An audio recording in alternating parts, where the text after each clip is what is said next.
Yeah, obviously you feel good coming off a game when you shoot 63% and shot the ball well from the three as well. But really pleased with the first 30 minutes of that game. Just our defensive intensity was really solid. I thought we got a little bored late, and then I thought our ball movement was very good. We exploited some opportunities to cut. We exploited some opportunities to post different guys, and then I thought that we weren't great, but we were really good on the glass in terms of limiting them to one shot, and then now it's a different animal in terms of Purdue. I think that it's such a unique situation to have a reigning National Player of the Year return. He's probably more dominant than he was last year, in my opinion. He's a guy that forces defenses to react to him, and everybody else gets to play off of him. Those two guards aren't freshmen anymore; they're sophomores. They've expanded their roles. They're playing a little freer. They've obviously seen a lot. They've been challenged with Maui, with a couple of neutral site games with Arizona and Alabama. So it's a well-tested team. Matt's a terrific coach. It's in their venue. But all that being said, doesn't mean we're going to show up and not compete, not fight, not be ready to play. So excited about the opportunity, and we'll 1 versus 9 in conference play is always a good thing when you get 2 top 10 teams compete. This team has seemingly not lost any confidence in the last 2 ball games. How have they done that? They got a lot of confidence in themselves. They're old. They're mature. I think we had a 1.43 OER, which was a season high against a team that last year led the Big Ten in defensive in all the defensive numbers. But again, it's IQ, it's feel. I think there's a lot of weapons, and I say that in terms of being able to shoot it, pass it, post it, drive it. We've seen Justin become quite an offensive threat. We saw Dane the game before. So it's developing, but it's confidence that those guys have in their abilities and then each other. Certainly every game's the same, Brad, with your opponent, but playing number one obviously brings a little bit more for the fan base and an opportunity to play a number one team. Like, how do you approach that, knowing this is a good opportunity for you guys? Yeah, we don't play it up as much as what maybe the fans and you all do. It is unique. I think you don't see it every day, and especially within conferences. But you know what you get every time you play Purdue. You get a well-coached team that's going to play exceptionally hard. This is a veteran team, but it's a game on Friday night in the middle of conference play, and both of us happen to be having really good seasons, and both of us are going to have games after this one. So it's important, and you want to go play, and you want to play well, we've got 17 or so more after this. I know Zach's a 1 of 1. You've seen a lot of dominant bigs in this league, though, including when you had Kofi, Garza. How does Zach stack up to those guys? Or just what makes him so tough? He's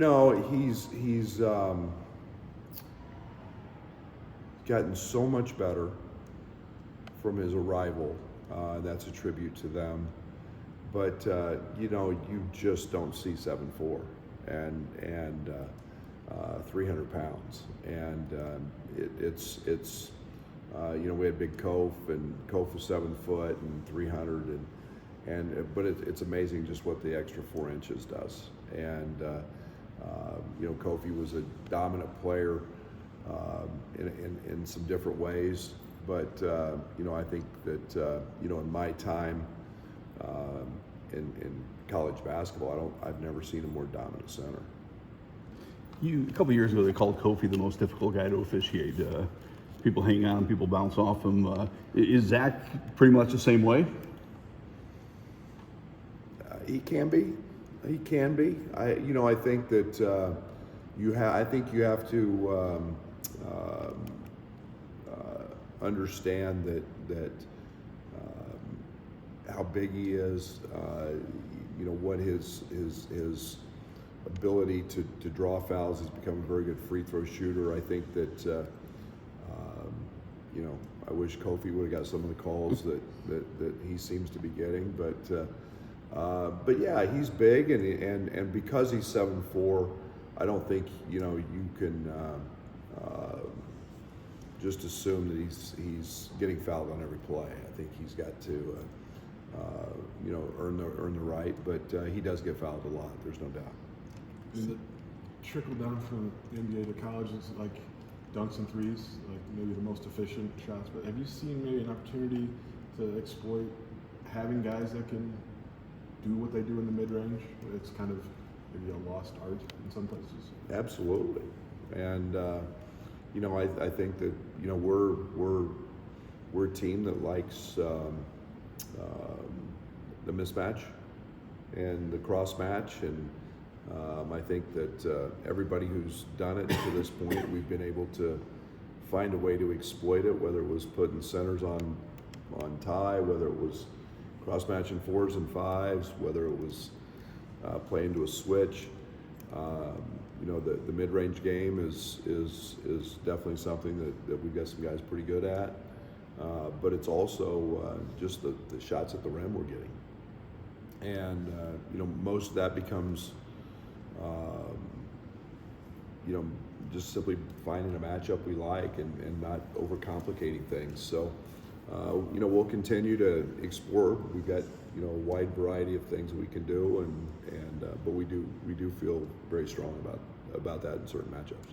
Seems like a week or two ago we talked about Ty maybe getting more aggressive, looking to find his opportunities to score. Seems like that's started to happen. Like, what's been behind maybe him building that confidence to take advantage of some of those opportunities? Well, he's 6'6" with a 6'11" wingspan. I mean, Ty was a high school center, and at different times, and he knows what he's doing down there. He's got great footwork. He's got great pivots. He can use either hand. He's very crafty. He's gained a ton of confidence because he's not afraid to get fouled anymore. He's stepping up, banging free throws, and he's so fast. He takes up space and creates angles, and he's an exceptionally good ball handler. And those are all things that he's able to exploit, and we want to exploit. We love it when he's wheeling and dealing in the paint. What do you see from Coleman Hawkins? Seems like he's playing his best basketball in his career over the last few games. Coleman's been phenomenal. He's kept the game very simple. He hasn't. He's shooting it at an elite rate. I want him to shoot every opportunity he gets. What he does defensively, what he does with the intangibles of the game, are so much more than what he brings and show up in a stat sheet. So, he's playing great, and he's going to continue to do that. And we keep growing our package with him, and he's doing a great job playing off these other guys right now. I know you mentioned their guards aren't freshmen anymore. Where have you seen them take the biggest leaps as sophomores now? I think Matt trusts them. I think that Braden has become just a little, for lack of a better term, I don't know what the right word is. He's free. He's shooting it when he's open. Both of them have had huge nights in big games. and you know, he's kind of the head of the snake, so to speak. But they're playing a little faster. They're still running a million sets, and that's what they do. But you know, last year he might come off a ball screen and be open and be hesitant and looking to throw it to Zach. This year he's shooting it, and you know, he's gotten stronger. He's more active on the defensive side. He's just really developed into a really good college guard. Brad, there's obviously a lot of outside noise about Terrence. Is that something you have to talk to the guys about in terms of blocking it out, or is it something that's kind of policing itself within the locker room? Yeah, they handle themselves. They handle themselves, and you know, we're worried about Purdue. We're worried about the next game. I think that's the only way that we can handle things is that next game mentality.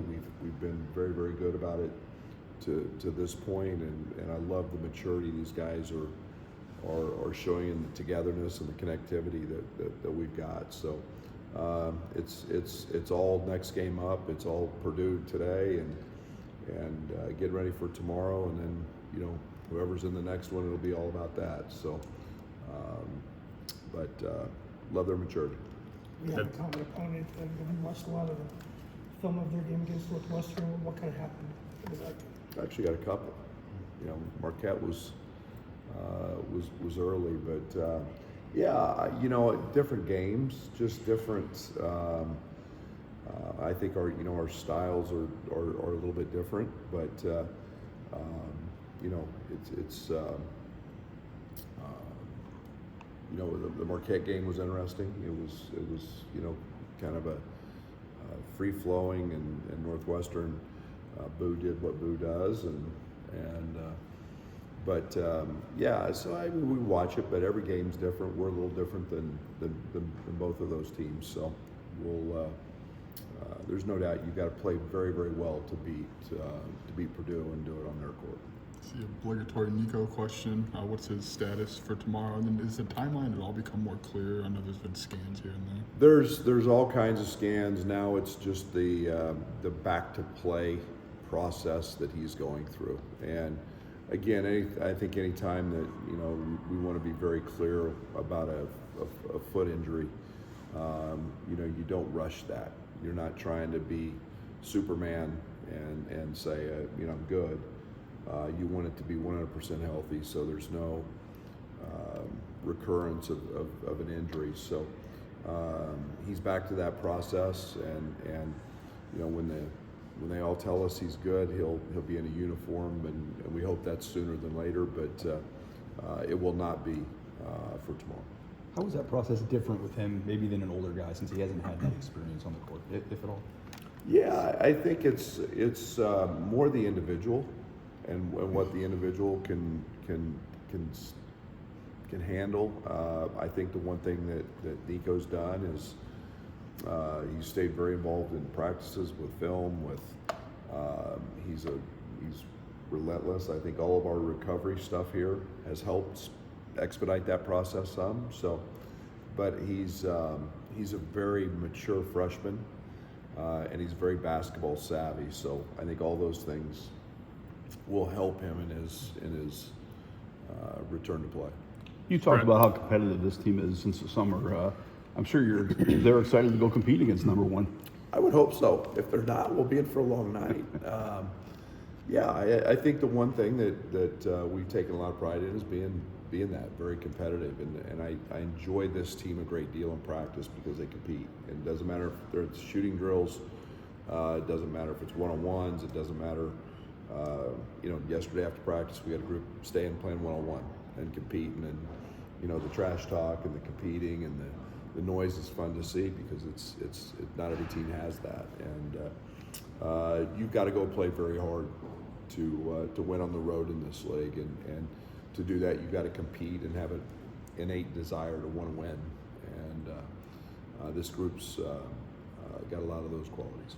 Brad, by design, you're not involved in the review process with Terrence, but have you been given an indication the conduct panel has ruled, or if they have a timeline for that? Yeah, the one thing that I think Josh made pretty clear was we we'd let you guys know if there's any updates on any of that, and so I'll stick to basketball and get ready for Purdue. Justin's role has grown and grown. How's he relishing, at least for the last 2 games, being what looks like a 6th man, a 6th man? He's a good player, and I've said many times it just takes a little bit of time sometimes to transfer to find your way and to find your role and to find your niche. And I think the one thing that he's understanding, there's opportunities where they're at. I think he's made the jump from the level that he was at to the Big Ten level and high major level, and he's found out what he can do and can't do. And Justin is a really, really good offensive player, and you know, he's gained my confidence, and we've started to see that. And I knew he was a tough guy and a guy that would guard and rebound and do those things, but he's been excellent on the offensive end as well. Free throws were a concern earlier in the year. Is there something that you said to correct that? Just practice seemingly been fixed, Brad. Get Marcus to the foul line. You know, we shoot a lot. You know, as a former player, you know how mental sometimes free throw shooting can be. It's not a physical thing sometimes. It's really a mental thing. You know, Quincy was in here yesterday shooting a bunch of free throws because he was upset he missed the front end of a 1-on-1. And you know, Coleman, the end of practice yesterday, same thing. He was mad because he missed. You know, and so guys are taking pride in that. We do practice them a lot, but it's really a mental thing. And you know, you get guys with confidence that can get to that foul line. Helps that percentage a lot. Passing out in the post has been really good. Is that enhanced to play a team with a dominant big man? Well, their tendency has been to double, so you know, I hope so. You know, it's. I thought we did a great job against Northwestern. Not good, great job of handling, because they came from many different angles. They came from the low, they came from high, they came with a big. And when we did get trapped, there wasn't just panic. We split them, we stepped through. You know, we found open guys, we found the cutters. You know, I think that you know, when the floor's open and spaced, it gives you those opportunities. But you know, we got Luke on a cut, we got Quincy on a couple cuts, we got Justin on a cut. You know, and all those things become really hard to guard when you've got 2 guys around the ball in a post trap. So it's been a good thing. Yeah, it's been a good thing. You mentioned that This will be our last one here. that Zach is more dominant this year than a year ago. Like, in what ways has maybe he improved? You know, I think he's really, really comfortable with his teammates. I think that there was a reliance, you know, and just as an observing coach, I think there was such a reliance on him last year to be the guy all the time. He still is that guy, but you see him almost playing better just because their other guys are doing more. And you know, that's he's got a great ability to offensive rebound. He's, you know, they shoot a lot of short shots. Short shots equal short rebounds. He draws a ton of attention. You know, I think he's become a better passer. I just don't think he's got a ton of weaknesses. And at 7'4", you know, that's something that you're concerned about, because he elevates everybody else on the glass. He elevates those other 4 men, the shooters, and you know, it's just more comfort for him. I think I see as comfort as a player, those other guys.